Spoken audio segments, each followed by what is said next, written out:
Mu gice cya mbere twabonye impamvu benshi bemera ko Isiraheli irindwe n'amasezerano y'Imana. Ariko ikibazo gisigaye gikomeye ni iki? Ese niba Imana irinda Isiraheli, ibi bivuze iki ku isi y'uyu munsi? Isi ya none.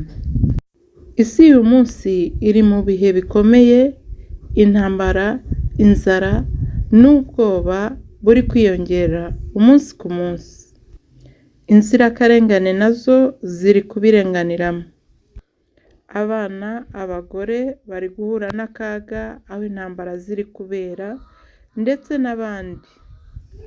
Nyamara abo bose Imana yari ikibarinze kugeza uyu munsi, ndetse yemeye ko bavuka, yemera ko bakura, yemera ko bageza uyu munsi bagihumeka umwuka w'abazima.